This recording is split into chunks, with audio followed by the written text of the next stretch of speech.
he wants to see what it looks like in a week because he was afraid it was going to get worse. Hi, Mario. Hi, Mario. So he told me to come back in a week to take another X-ray, and he said he thinks I could get away without surgery. Hello. How are you, Mario? Good to see you.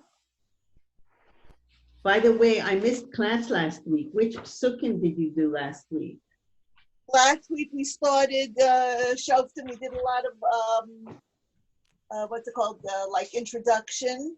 Right. I 2 And weeks now we're ago, on Perek Beis. Perek Beis. We're on Perek Beis, Pasuk Tet Zayin. Okay, because I missed last week. Yeah. You know, Ernie. But all the tapes, all the shiurim are videoed, and Mario can send them to you.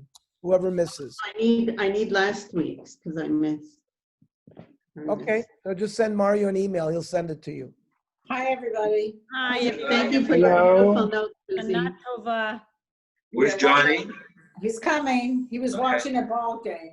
I spoke to Bernie. I spoke to Bernie today. They had the bar mitzvah yesterday. Oh, nice. Mazel tov. It's late for them. It's over. It's 11 o'clock. So I'm not sure. I need it. Yeah. Ernie, you know, He'll be back. He said he'll be back tomorrow. Ernie, I was looking at Perek Beis again, and something interesting struck me about Pasuk Zayin. Was it yet Zayin?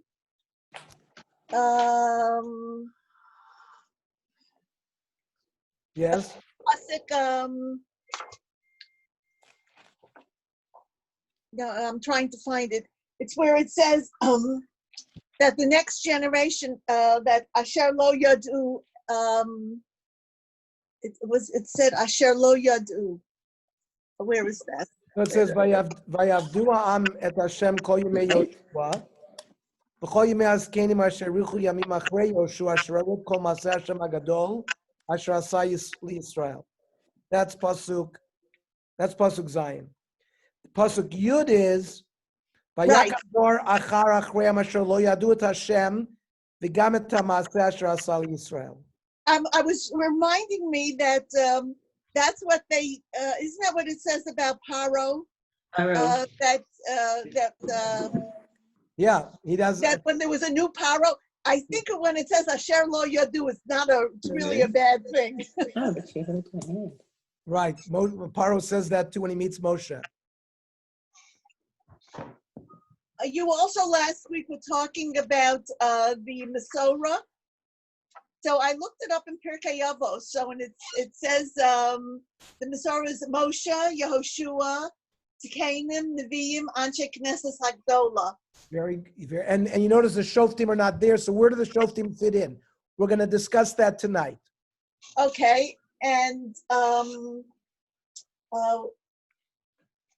why didn't Yehoshua had no children, and he was Moshe's understudy. He was his Talmud. Why did he not? I mean, shouldn't it have been natural for him to have somebody that he sort of took under his wings? Well, in a sense, we'll see. Otniel ben Knaz is the someone who sort of transmits it from Yehoshua, the first shofet. And we're gonna read a medrash tonight that will discuss that as well. That we have a concept: the king is dead, long live the king. Right? There is no period of time where we are left leaderless, and that's the same thing that happens. It's not always hereditary. We see Moshe Rabbeinu didn't leave it over to his children. It's only in the last 200 to 300 years in Judaism that we have this concept. Well, David HaMelech. We had Malchus Beis David, and of course the Nesiim were from Hillel, and they were from Beis David as well. So that was a genealogical, but you don't find it in the Tanoim and the Amoraim that their children necessarily took over, except for the leaders, the Nesiim. And in the last 200 years, we see, of course, in the Hasidic world, and even lately in the Litvish world, if it's not the son, it's the son-in-law who becomes the Rosh Hashiva. That's, but we don't necessarily see that in these early leaders, in the early leadership. Uh-huh. That's a question for us to deal with. Why is it that we've now entered a thing that we follow, a hereditarian system, which we don't see before. Anyways, I wanted to start today with Pasuk Tov Zayin, Vayakam Hashem Shoftim. But there is a very interesting medrash that I want to read from the previous Pasuk Tez Vav. The Pasuk Pshat is B'chol Asher Yatsu Yad Hashem Ha'isa Bamra. Whenever we're talking about after the Klal Yisrael started worshiping the Baal and the Ashtarot, then whenever the Jewish people, B'chol Asher Yatsu, when they went out to do battle, that's Pasuk Pshat, Yad Hashem Ha'ita Bam L'Ra'ah. Then Hashem didn't. The Yad Hashem was bad for them. He didn't help them. Kasher Diber Hashem. And Hashem had promised us that if we don't follow His ways, that He's going to not help us. And He created a lot of problems. Yet, the Medrash Seder Olam that the Musar Nevi'im brings down has a very interesting take on that. When it says B'chol Asher Yatsu Yad Hashem Ha'isa Bam L'Ra'ah Al Elimelech Machlon V'Chilyon Nemar. In the book of Ruth, right?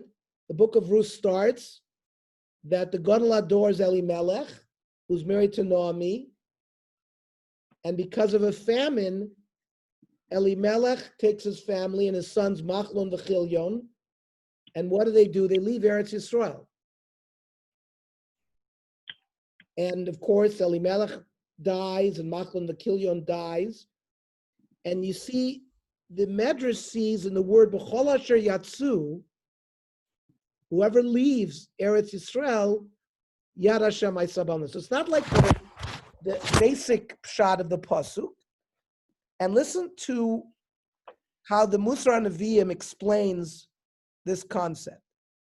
Ki hayam makom lomar, v'lakach anachnu mechuyavim lishmor tabrit shekarati manu makom, mipnei she'echad mitnai habrit haya sheyitein lanu makom et Eretz Canaan. Hashem made a covenant with us and said if we keep His mitzvahs, He will do well with us, like Vayam Shamoa. But it was connected with us having Eretz Canaan. Kidiksiv, v'natati lecha ulazaracha et Eretz Megurecha. I will give to you and your children the land et kol Eretz Canaan lachuzat olam. V'lachein, efshar la'alot al adat. You might think, shemisha ozevet ha'aretz hazot, hareu ke'echad min hagoyim, she'enu mechuyav lekayem et mitzvat haTorah. It was a havamina, it was a thought that if you didn't, since the bris is connected to Eretz Canaan, if you left Eretz Canaan, you didn't have to keep the bris. V'chein chashvu Elimelech ubanov. Right? Do we wonder why all of a sudden did Machlon and Chilyon marry Moabite wives? I mean, Elimelech, Chazal tell us, was like the Gadol Hador. So apparently, says the Musar Nevi'im, Chazal understand that Elimelech and his children, be'et she'yatzum Eretz Yisrael, v'al zeh nemar kan, b'katuv hazeh, ki gam be'et she'anachnu yotzim Eretz Yisrael, ein anachnu p'turim mitzvot haTorah. U'mi she'enu zahir b'hen, gam b'chazal, tiyeh bo yad Hashem l'ra'ah, ki mor she'nasu Elimelech u'bono be'et she'ayu b'snei Moav. And there's another raya from Yechezkel that was the same thing, that the people in the times of Yechezkel thought that once they were taken out in Golus, they wouldn't need to keep the Torah. Because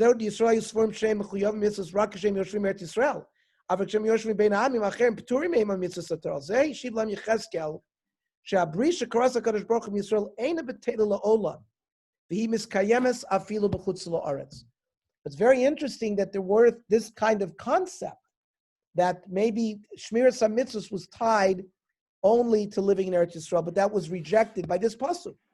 B'chol asher yatsu, Yad Hashem Yisrael B'Amra Kasher Diber Hashem. The bris remains even when you're outside of Eretz Yisrael. Okay. New pasuk, Tet Zayin. Vayakam Hashem Shoftim. Vayoshiyum Miatrosem. Remember, we said this perek is giving us a model of the next 20 prakim in Sefer Shoftim, which describes the rise and fall that first the Jewish people fall, then they get a shofet, the shofet brings them back, and then they fall again. Now the question is, the Abarbanel brings us an interesting 5 comparisons and 5 differentials between a shofet and a melech, right? So how are the shoftim and the melechs alike? So the Abarbanel says both were appointed by Bezdin, and Yisrael accepted them. Number 2, both are supposed to lead the people in battle, and to adjudicate disputes. We have cases where David HaMelech and Shlomo HaMelech adjudicated cases. Remember the 2 mothers who came with their child. Each one claimed it was their own. David HaMelech also. So they were supposed to lead them in battle and to adjudicate laws. 3, they're supposed to be makim v'onshin shelo bedin v'shelo min Torah kafid tzarech hashah. A melech and a shofet apparently had the ability to punish, even not necessarily midin Torah, according to the needs of the time. That's from Sanhedrin Memvav. Number 4, these are ways and they were alike. Chayiv b'mora, the chavod, the hamamra. That means you had to treat the melech with a certain respect, and if you rebelled against him, he could kill you. That applied to the shofet as well. And the Barbanel brings you examples of all of the shoftim where all of these things occurred. Somebody who fought against them was Chayv Misa, just like Moyer B'Malchus is Chayv Misa. The 5th way that they were alike. There was never a time where there was no king or shofet. Like I always say, the king is dead, long live the king. Right? In England, right, the moment the king dies, the new king immediately assumes the throne. That's the same thing in Klal Yisrael. We don't have an interregnum period. The moment David HaMelech passes away, Shlomo HaMelech is anointed. And it's the same thing with the shoftim. We didn't go through a period of time where we did not have a shoftim. Barbanel says that those were in the 5 ways, that's how a shofet and a melech were alike. Can I say something? Please.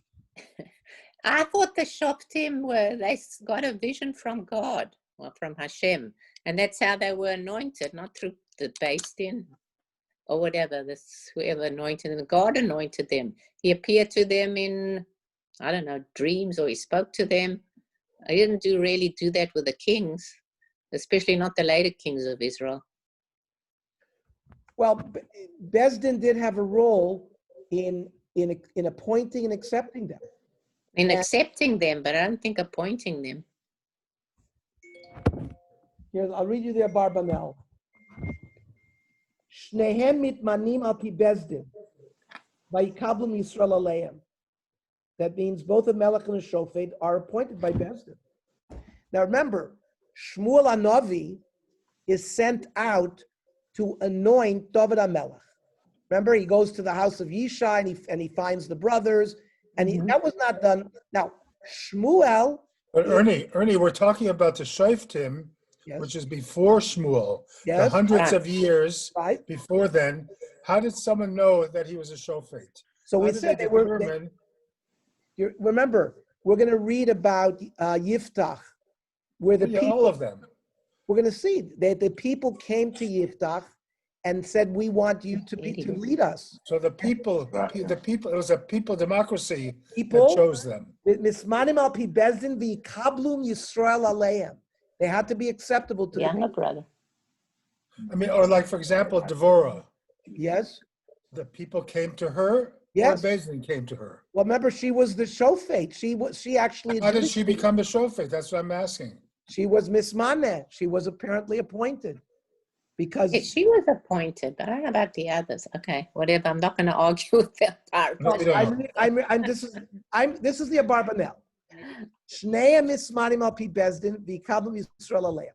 This is the comparison between a shofet and a melech. What about the differences? There are 5 differences. Melech nimshach al yedei navi, and a shofet was not. So the melechs were nimshach, and if there were, and the neviim were involved in that meshicha, right? They had to do it with a keren, with an oil, and the navi of that time would be moishech the melech. That's number 1. Melech einenu dan ben ish uben re'eyu. The melech didn't get involved in judgment between ben adam lechaveiro, like by nezikin. The melech got involved in other cases, but the shofet nismanu lechatchila lezeh. That was his major appointment. He was supposed to be the dayan who adjudicated disputes between people. 3. Bernie, can I Yes. interrupt? Yeah. Ellen got locked out, so could Mario try to get her back into the shir? She just has to sign in again. She can That's just what I sign- told- Mario? Who? Ellen, she was knocked off to the shir. Can you get her back in? She can sign, she has to sign. Yeah, I'll- so I'll text her, Carolyn, just tell her to sign in again. Okay, Faggy, yeah. okay. Because Carolyn. So it's her daughter's. Okay. So then, what's the third difference? So we know there's laws, lo yirbelo susim, nashim. A king cannot have too many horses, can't have too many wives, can't have too much kesef v'zav. He has to write a Mishnah Sefer Torah. None of those dinim apply to a shofet. 4, there is a din that if a melech has a horse, you're not allowed to ride his horse. Or if he sits in a chair, you're not allowed to sit in his chair. Those dinim did not apply to a shofet. 2,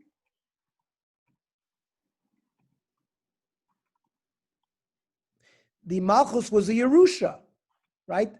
Malchus based David went from father to son. But a shofet did not, there was no Yerusha by the Shoftim. So that's the Abarbanel. Now, we have another issue. Hey, Where do- Ernie, what was Mordechai? Mordechai was a shofet or a navi or what? No. So first of all, Mordechai was a Navi. And we know that because it says that there were common Nevi'im that was in the Anshe Knesset Agdola, including Mordechai. That's right. And Chagai, Zechariah, and Malachi, so they were Nevi'im. And the period of the Shoftim ended with Shmuel. And Shmuel begins the period of the Nevi'im. And there are no Shoftim afterwards. There were Shoftim, if you called the head of a Bezdin a Shofet as a judge, but in terms of the way we're using this terminology where they were regional heads, we're going to see as well that none of the Shoftim ruled over all of Klal Yisrael. There was a Shofet who was the head of Yehuda. Right. And later on, Shimshon was the head of Dan. It was regional. It was not national. Go ahead, Sidney. Was a shofet bigger than a navi, so to say, because he was closer to Har Sinai? He was closer to Yoshua and Moshe? In other words, we say his katnu hadairos, that from Sinai, every door went down a little bit and a little bit. So we know Yoshua was down from Moshe, and the Shoftim are down from Yehoshua. Would you say the Nevi'im were down from the Shoftim? But think about it. Who wrote Sefer Shoftim? Shmuel. Shmuel Hanavi. Only a Navi can write Tanakh, can write Sifrei Kodesh. None of the Shoftim were involved in writing their Sefer because they did not have Nevuah. They were not Nevi'im. Not Nevi'im. They were not Nevi'im. The next Navi, right, Yoshua was a Navi, because he wrote Sefer Yoshua. The next Navi we come in contact to is Shmuel Navi. Now, Devorah was a Navi, no? yeah, Dvorah Neviah, right. And we always had Nevi'im. But remember, not every Navi was Zoche that his Nevuah carried out forever. Devorah was a Nevi'ah, absolutely. I see. Okay, I understand. Now, I want to read like this. I'm reading from, this is the Derech Bina, it's a Perush L'Sefer Shoftim. So like, is Ellen back on? No, Huh? No, no, maybe her internet is down. I told her to sign in, but she doesn't. Yeah, I And did Mario too. even gave her the sign in again. She doesn't sign. Maybe her internet went down. Something Yeah, happened. maybe her internet is down. Okay. So we know Moshe Kibel Torah Sinai, U'Mesor Yoshua, V'Yoshua L'Zakenim, U'Zakenim L'Neviim, U'Neviim Asur L'Anshei Knesset Gdola. B'Mishnah Lo Niskor HaShoftim B'Shal Shos HaKabbalah. So you notice it doesn't say anything about the Shoftim. Aval Adas Rav Mefarshim Hem Klulim B'Zakenim. When we say Yoshua gave it over to the Zakenim to Nevi'im, the Shoftim are in the category of the Zakenim. Zu Loshna Persham Yuchas L'Rashi, in Avos there. Rashi says, Yoshua L'Zakenim Shahayu Rodim V'Shotrim Al Yisrael. They carried the rod, and they were like the police officers.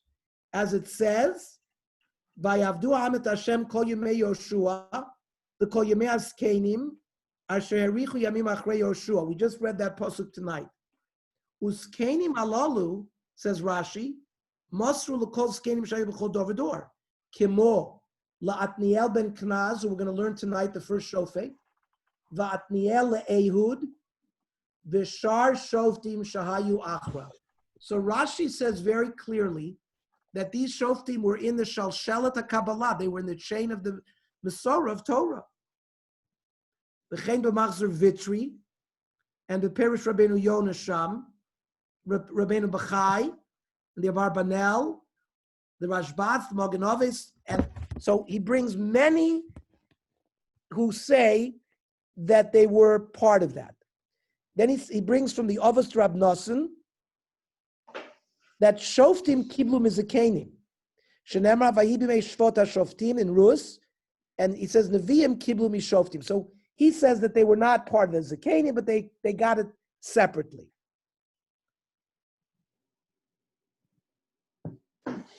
The Meiri also, in Masechta Avos, says Afheim B'klal Zakenim. We switched off. So it's important to know that these Shoftim were part of the Masorah of the Torah as well. Some of them, not all of them, some of them. Just as we see, not all the Nevi'im that we have, for example, the Rambam brings the exact Masorah from person to person to person. So you'll see Yirmiyahu is part of it, Yeshayahu is part of it. Not every Navi is part of it. Some Nevi'im, Baruch ben Neriah, the Rebbe of Yirmiyah, was part of that, but not other Nevi'im. So some were Zocha to be part of that Shalshelet of Kabbalah, and some were not. Okay. So let's go weiter in, let me just make sure I didn't want to say anything else regarding that. So Hashem set up Shoftim, Vayoshiyu miyad shoseim, and the Shoftim would save them from their enemies. However, the cycle goes, V'gamel Shoftim lo shamau. After the Shoftim died, and sometimes even in their lifetime, they didn't listen to the Shoftim. Ki zanu achrei elohim acherim. They chased after foreign gods. Vayishtachvu lahem saru me'er min haderech asher halchu avotam lishmoa mitzvot Hashem lo asu kei. V'chiyakim Hashem lahem shoftim. When Hashem did bring up a shofet, vayah Hashem im shofet. Usually Hashem was with that shofet. V'hoshiyah miyad oveim kol yimei shofet. Hashem would save them from their enemies while that shofet was alive. Hashem had mercy on them when they were oppressed. However, V'hayat Pasuk Yutes, V'hayat B'mot HaShofet, the Shofet would die. Yashuvu v'yishchutu avotam lalechet achulim acharim lavdam. They would very quickly slide back, and they would worship other gods. Lishtachavot lehem lo ipilu mimalaleim mibarkam hakasheh, and would not go back to the straight and narrow. But you said before that there was never a period where there was no Correct. shofet. But you see here that there were times that after shofet died, they would slide back until the shofet appeared. So there must have been a period of time. Small period of time. And as we'll see, there were sometimes even while the shofet is alive. I'm going to read the Malbim on Pasuk Tet Zayin. Kvar katavti shemamar zeh b'klalo min pasuk Yud ad sof hasiman uke'en otzar kolel chol hasefer. The Malbim says this is just a summary of the whole book of Shoftim. Shesiper Nyan Yisrael kol yomot ha-shoftim ad Shmuel ha-Navi kotev ha-sefer. He says this is the summary of what happened to them until Shmuel ha-Navi writes this book. Shebemeshech hazman hahu nimshach chetam be'echad mishlosha madrigot ha-nizkarim ve'onsham be'echad mishlosha minei onshim ha-nizkarim. V'atay saper ech haya inyan ha-shoftim shekama b'chol dor lo shel Yisrael. So initially he says, Vayakam Hashem Shoftim v'Yoshiem, shetamid eit sar lahem ekim lahem shoftim, v'chol ha-shoftim shayu lahem oshim miyad shoseya. First he would set up an enemy. Then he would bring the shofet. He would save them. Bazeh hushvu kol ha-shoftim shigul Yisrael shuatam hayadam. This all the shoftim had in common. Avalaya havdel b'meshech zman ha-tshua, Sydney. Shematzanu shoftim שהיה להם תשועה כל ימי חיי השופט, כמו עתניאל ודבורה, where we're going to see it'll say in their 40 years it was shalom. But it doesn't say that about all the shoftim. ומצאנו שופטים שעוד בחיי השופט חזרו האויבים לשלוט בהם, כמו אהוד ושמשון ודומיהם. There were some shoftim that even while they were still alive, the problems arose up again even while they were alive. ומבאר שזה היה תלוי לפי הדור. שאם שמעו לכל השופט כל ימי חייו, if the door listened to the shofet all their lives, אז נושעו כל ימי חיי השופט, עד מותו, שחזרו לירושתם. Then they would slide back after he died. ולפעמים מרו ושרו מהר בעוד השופט חי, ושעות עליהם אויה בחיי השופט וזה שכוסה. So I think the Malbim gives a very good answer to Sydney. By the way, the Rishonim struggle. I initially sent a few weeks ago the list of the Shoftim and their years. But there's some of those years are, there's a debate. Some say they overlap. Some say there's a distance between them of a few years. But the comment that the Abarbanel said, in general, there was never a time where we didn't have a Melech. The same thing with the Shofet, pretty much. It's as you say, it might be a few years here and there that there's a gap, but in general, it follows that pattern, says the Abarbanel. All right, I'm back. Okay, well, we quoted you a couple of times about the Masorah. I'm sorry. Oh, okay. But We're not paying royalties. But yeah, we said that the Shoftim were part of the Masorah of the Zakanim, and then the Zakanim gave it over to the Nevi'im.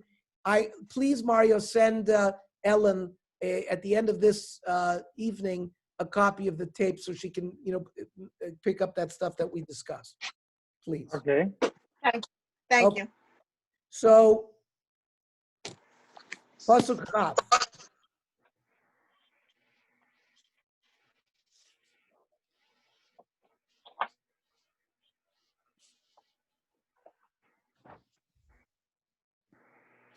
Pasuk Chav. Vayicharaf Hashem b'Yisrael, vayomer yana shavru hagoy hazeh et briti asher tziviti davotav v'lo shamu lekoli.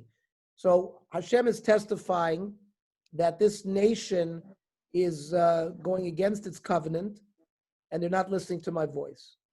Therefore, gamani lo osif lo horish ish mipnehem min hagoyim asher azav Yoshua vayamot. So now a vicious cycle occurs. We left a lot of the people in Eretz Canaan, which we've discussed many times, that we didn't finish and conquer. Now Hashem says, you know what? I'm going to leave them there. I am not going to help, as I did, the tribes to be Morish like I helped Yoshua. And there's a reason for it. Leman nasot ba'met Yisrael. Now, he's going to use the people, the Canaanim, he's going to leave them there as a test for us. They are going to test us. Hashomrim et derech Hashem alechet bam, kasher shamru avotam imlo. So now it becomes even more of a problem. That if we would have gotten rid of them, it would have been much easier for us, because now Hashem is leaving them to test us constantly. Ernie, you see, even from yesterday's Parsha, that the Brit between HaKadosh Baruch Hu and us, it seems to be the most important thing. If you keep that Brit, that HaKadosh Baruch Hu, it's more important than anything. It seems to be from yesterday's Parsha also, the same thing. It's a two-way street. Is that what you're Right. saying? No, but the agreement is that we have an agreement with HaKadosh Baruch Hu. You can't break that agreement. You break that agreement, so then HaKadosh Baruch Hu breaks his agreement with us. Exactly. And not only that, you see, he left the nations there, leman nasototam, in order to test us. Vayanach Hashem et hagoyim ha'ele levilti orisham maher, v'lo netanam biyad Yoshua. And he didn't give them all, even at times of Yoshua didn't finish them all off. That's why we say every day, that we shouldn't be brought to a Nisayim.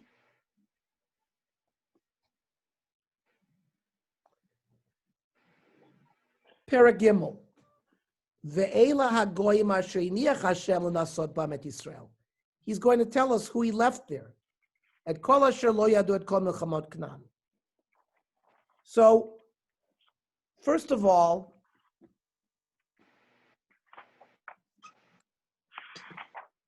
the Medrash Tanchuma. What about these nations? Moshe l'ma davar doimeh. L'melech shenoto kerem. A king plants a vineyard. V'haya b'tocho arazim gdolim v'kotzim. There were cedar trees and there were thorns. Holach hamelech v'kotzatz et arazim v'yinich et hakotzim. The king cut down the cedar trees but left the thorns. Omru lo avadav uvnei veto.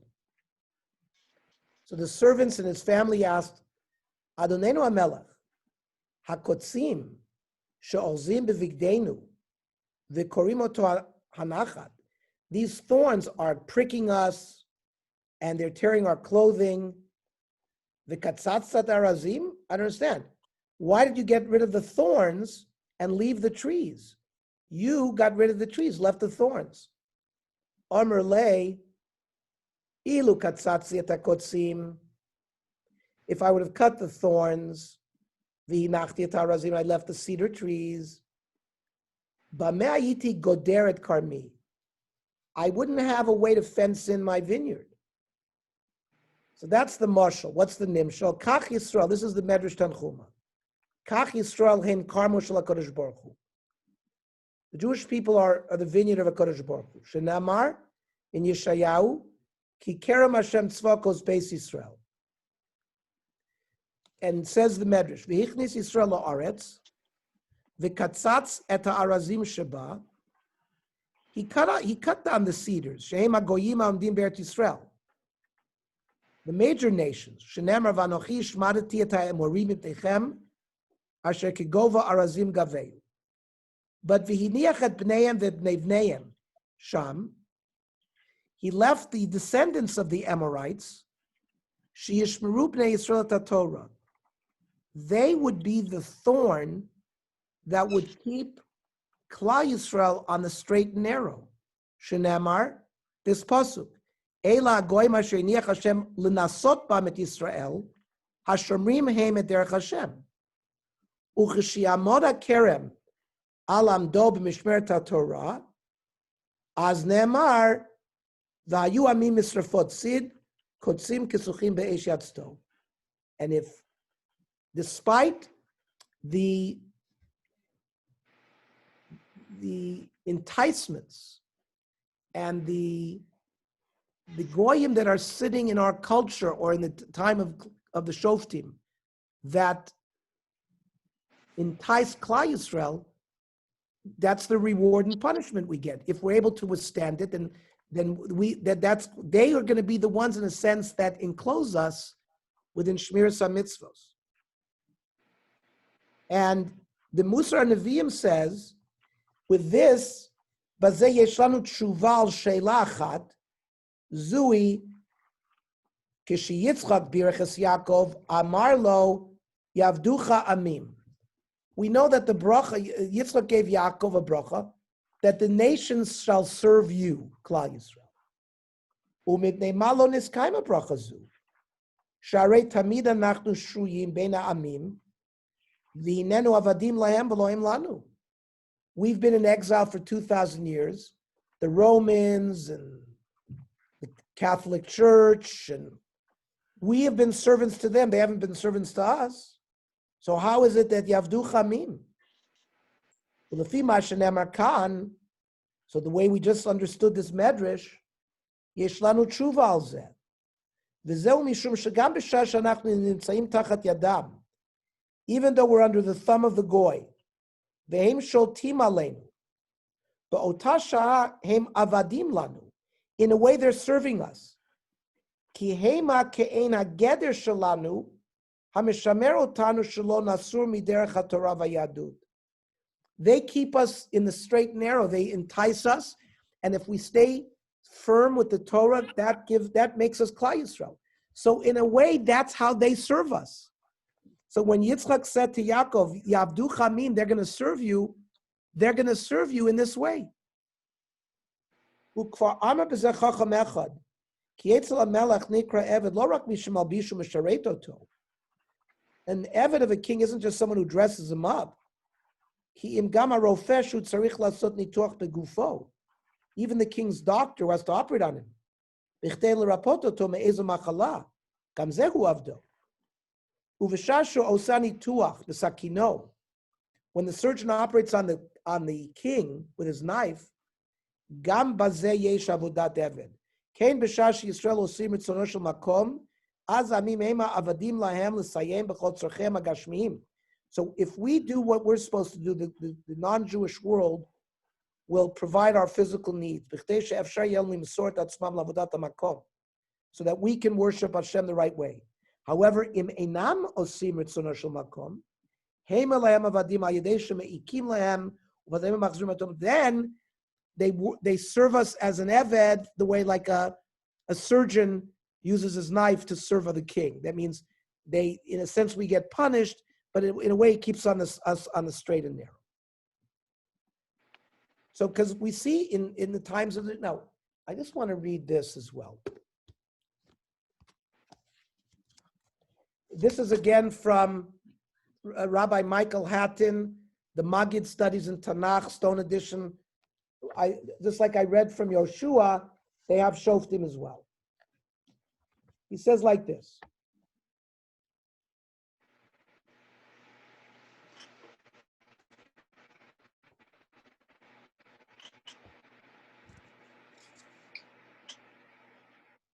Who could fail to appreciate? So first of all, we should know that we're going to talk about the Plishtim soon. The Plishtim came from Crete.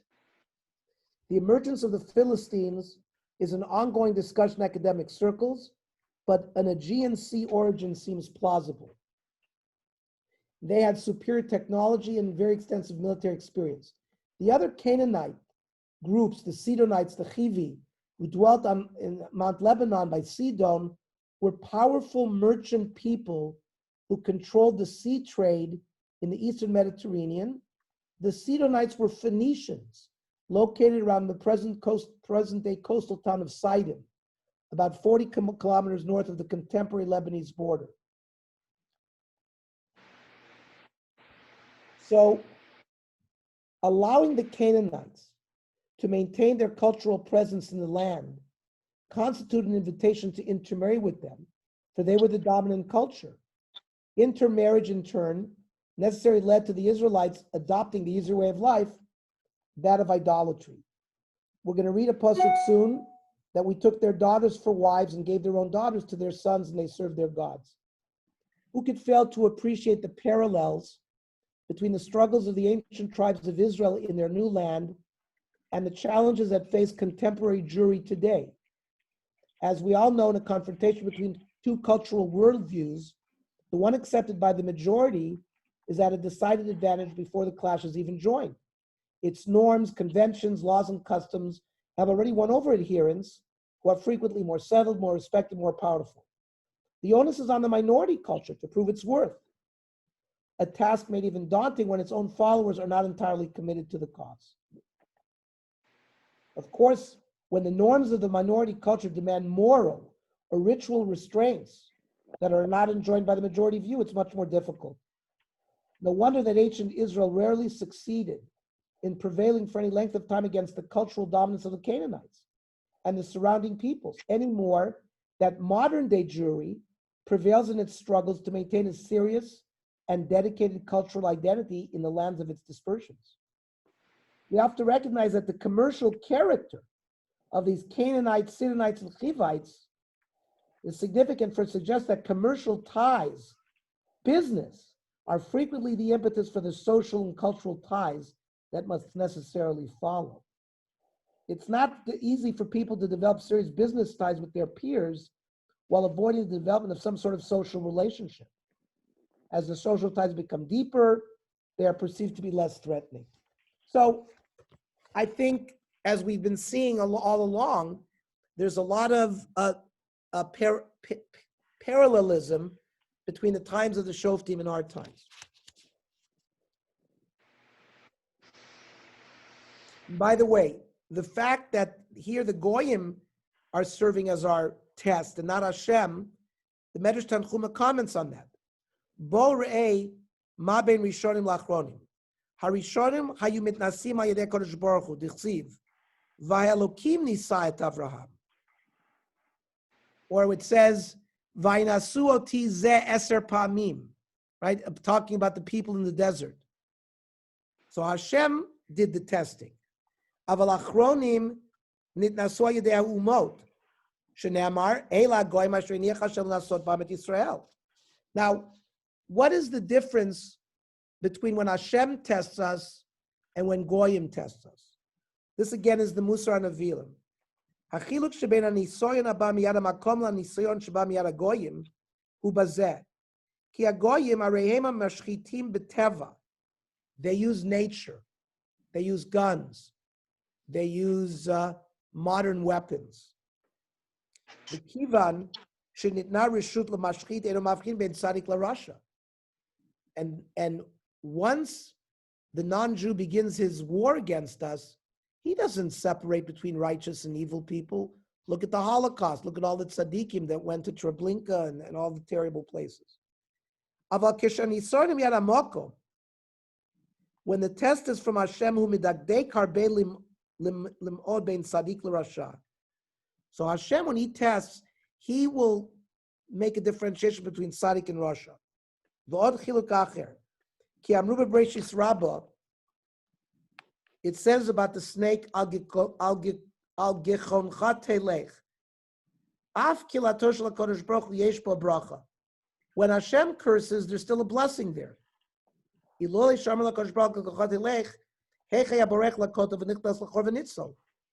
The snake can quickly go to a hole in the wall and escape his predator.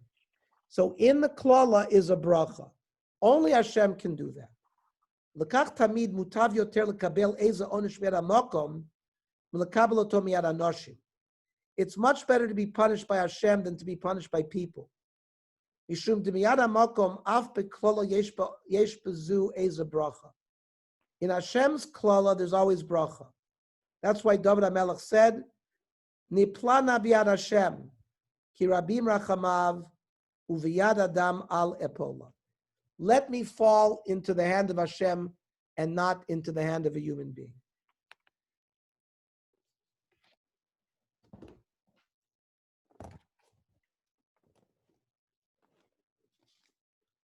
Weiter. Rak lemandat dorot bnei Yisrael lamda milchama, rak asher lefanim lo yidaum. And this the lamda milchama, that again has to do with the Bnei Yehuda learning how to fight with bow and arrow, which we discussed before. Klal Yisrael had to learn the art of war, because now it's not just Hashem fighting our battles; we have to do our own battles. Gimel, Chamesh Sarnei Plishtim. Who were the nations left? The 5 kings of the Plishtim.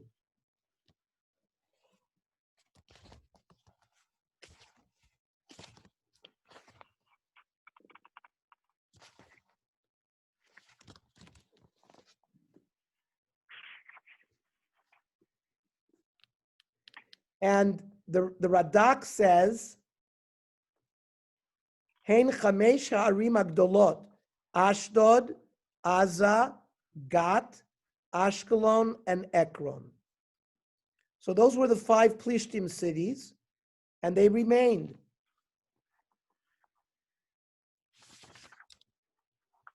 These are the Canaanite merchant class, which we talked about. Mehar Bal Charmon ad Lavo Chamad. Vayulon asot ba mit Yisrael adat ha'ishmut mitzvot Hashem asher tzivat avotam biyad Moshe. These were the ones that were left to test us. Uvnei Yisrael yashvu b'kerv ha'knani ha'chiti v'amori v'aprizi v'chaviv. We sat amongst them. Vaychu et noteim lahem l'nashim vet noteim natnu livnehem vayavdu et Eloheim. We intermarried with them, and as I read, that led to intermarriage and worshiping idolatry. Vayasuv bnei Yisrael tara b'nei Hashem, vayishkechu et Hashem Eloheim, vayavdu et habalim vet ha'asherot. Vayicharaf Hashem b'Yisrael, vayimkerem biyad Kushan Rishatayim, Melech Aram Naarayim. We fell into the hands of this person, Kushan Rishatayim. Vayavdu bnei Yisrael Kushan Rishatayim shmona shanim. And they served Kushan Rishatayim for 8 years. Who was Kushan Rishatayim? Let's look at Masechta Sanhedrin, Daf Kuf Hey.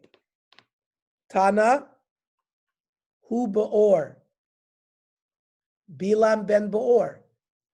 So according to this Gemara, Kushan Rishatayim is Beor, the father of Bilam.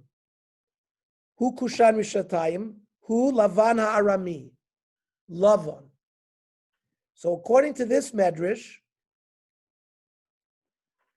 the father of Bilam was Lavan. I told you last week. Right. I told you that according to this Gemara, Bilam's father was Lavan. But last week I told you that Bilam himself was Lavan, and I need to bring you. I sent the source to Walter. I just need to bring it 1 second.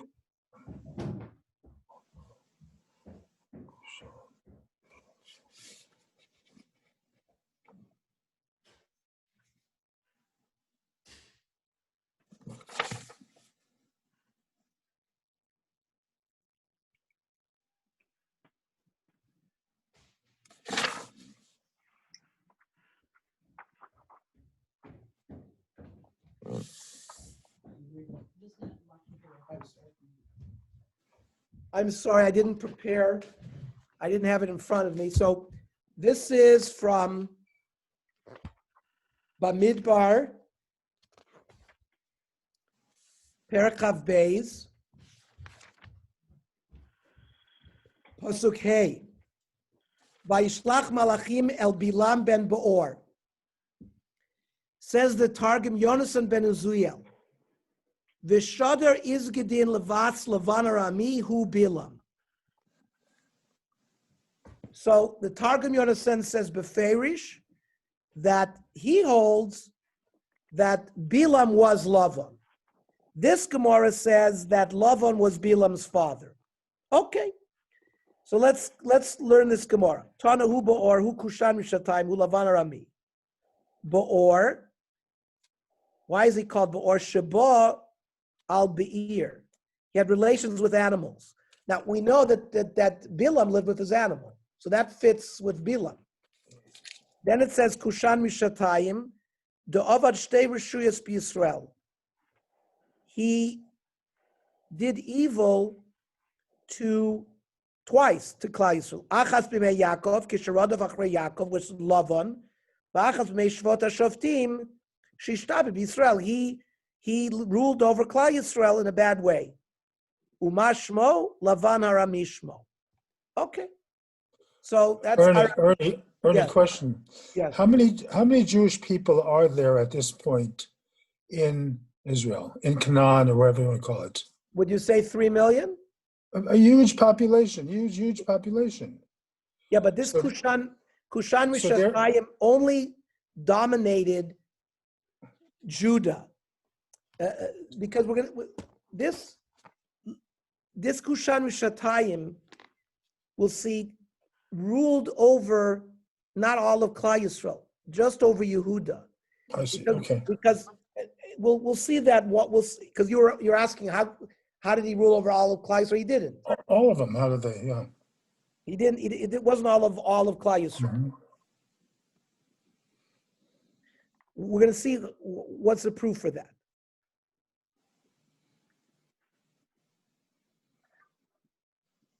By Yizakub Bnei Yisrael es Hashem, so Bnei Yisrael cried out, Vayokem Hashem Moshiel Bnei Yisrael v'Yoshiem et Otniel ben Knaz, Achi Kalev HaKaton Mimenu. Well, we've seen Otniel in Yoshua. We saw Otniel a couple of weeks ago, right? He was the one who was given to Kalev's daughter, Achsa. Vatihi alav ruach Hashem. Vayishpot et Yisrael. He served as the Dayan. He was actually a shofet. And he led them in battle. Vayitzela milchama. But Ernie, you see this comment, Vatihi alav ruach Hashem, Yes. means that either he had some kind of nevuah, or he had some kind of ruach HaKodesh, or something that distinguished him as being the leader, the next shofet. Well, Otniel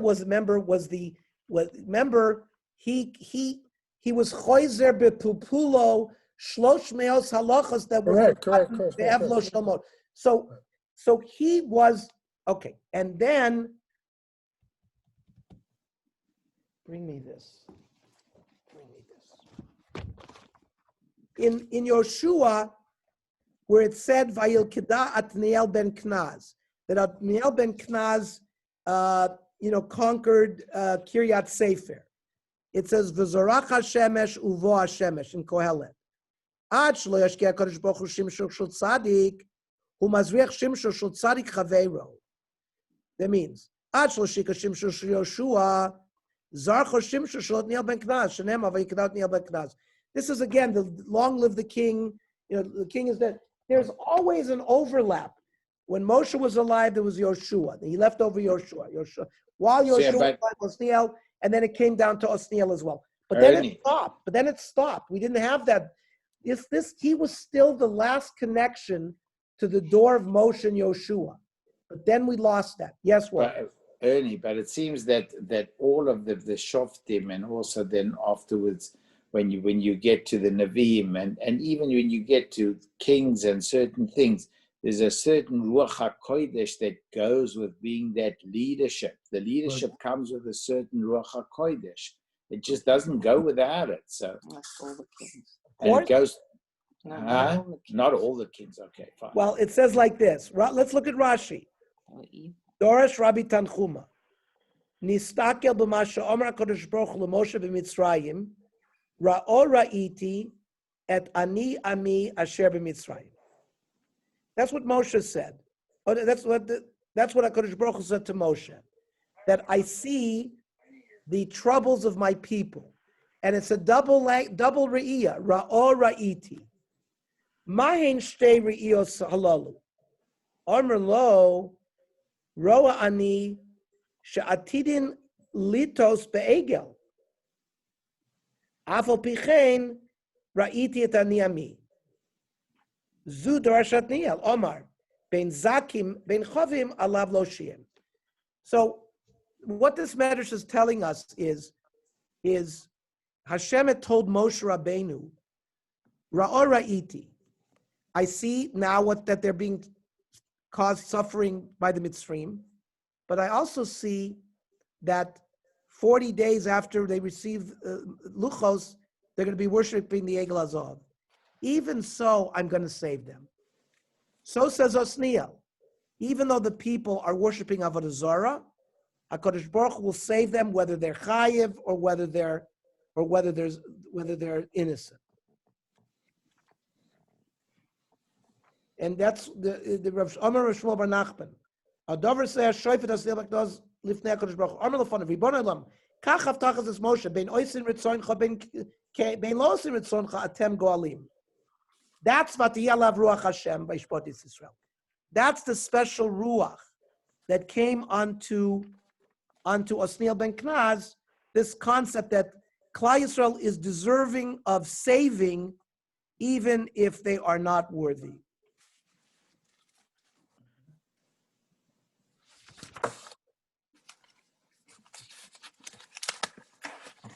Says the Musar Nevi'im.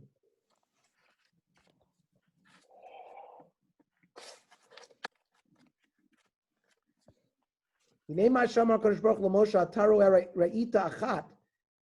only see that they're suffering.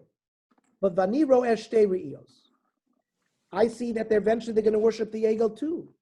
I understand you, Moshe, are suffering with Klal Yisrael. You only see the good.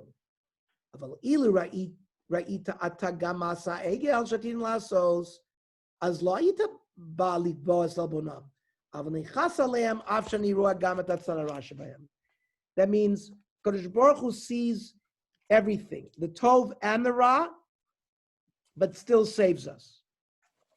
It's a strange medrash, because basically there's obviously he's telling Moshe Rabbeinu, the Bechiras Chovshit, maybe they could have done tshuva before that.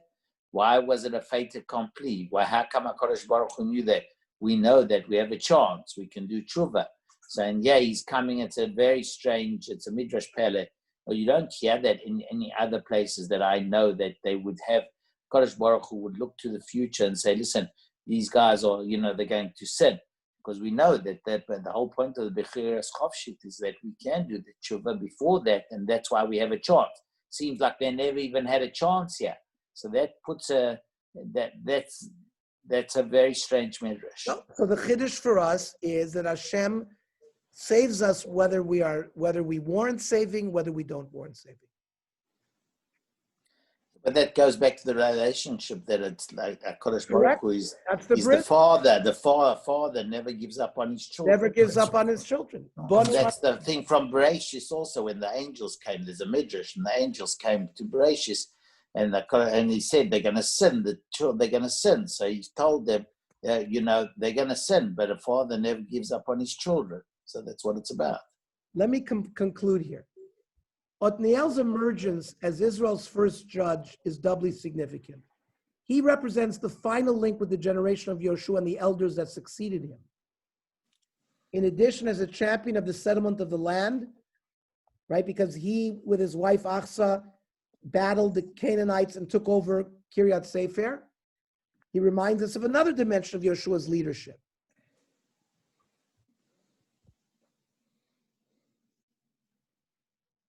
But this points to a popular misconception concerning the political situation during the period of the judges. Othniel, unlike his predecessor Yoshua, is a regional leader. There is no indication whatsoever that he exercises any sort of national rule. And everything that we know about him and his exploits places him within the southern region of the tribe of Judah. He introduces us to a new period in Israelite history, an era during which the tribes act independently and are the objects of external threats that tend to be confined to particular areas of the land. Rarely did any judge transcend his tribal affiliation to achieve more widespread rule. Certainly not for sustained periods, much beyond maybe, Sisera, the battle against Sisera, the hour of the battle. So, But it's, Ernie, sorry, can I just ask you a question? How old was Othniel at this point in time? 80, 90, no, 80 when No, he must have been older. No, he wasn't, because now 40 years later, he's 120. Because he says that for 40 years, he ruled them for 40 years. But remember, because Caleb was 85, he was the younger brother. But I want to say like this. Ernie, there's no mention anywhere which area he ruled. He ruled It in just says Bnei Yisrael, that's all. But he ruled in Doesn't say- But remember, Sidney, he took over in Kiryat Sefer and Hebron. So, and Othniel is from the tribe of Yehuda. I know, it doesn't say it though in the Tanakh, that's what I'm saying.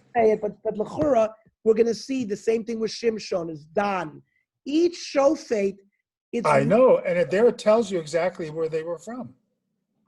Yeah, but we had many times where Othniel lived in Kiryat Sefer, right outside of Hebron. So Okay. it doesn't repeat it here because we did that before. I see, okay, maybe you're right. But what I wanted to say is that no Israelite stands alone. All Israelites are bound together. For example, when Achan, stole from Yericho, and in a sense, one of us is like all of us. But the fact that a particular tribe is oppressed, but all of Israel must experience their suffering. A judge arises to liberate his tribal region, and all of Israel breathes a collective sigh of relief. While such national identification was almost always absent from the landscape, the text invokes it as a statement of what ought to be rather than what was. Do we not even to this day trumpet the call for universal Jewish unity during a historical period that, in light of our widespread dispersion and its effect, is not unlike the age of tribalism associated with the period of the judges? Doesn't reality paint a much more sober picture of Jewish divisiveness and division, factionalism, narrow partisan concerns, both in the modern state of Israel as well as in the diaspora?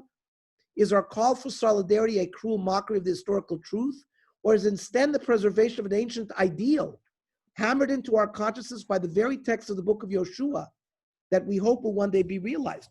What he's trying to say is that even though we see all of this happening regionally, like Sidney pointed out, it says Klal Yisrael. By Avdu B'nai Yisrael at Kushan Mishatayim. It really wasn't so. We have no evidence that they ruled over all of Klal Yisrael. It makes much more sense that he ruled over just the area of Yehuda and maybe the bordering areas. Ernie, We have to feel that way. it comes back to the Brit. The Brit is a din of Aravis. The din of Aravis. And that's why there's an Aravis. You can't separate the Brit from Aravis. That's what it is. So you can't separate the covenant that HaKadosh Baruch Hu has with us with us being responsible one for each other. That's the whole point. I think of the Brit. The bris of Aravis was done in Arvos Moav, before we came in. Right. That bris remains with us. Right. Okay, very good, Okay. everybody. Shkoyach. And we'll continue from where we left off next week. Yeah, next week is Rosh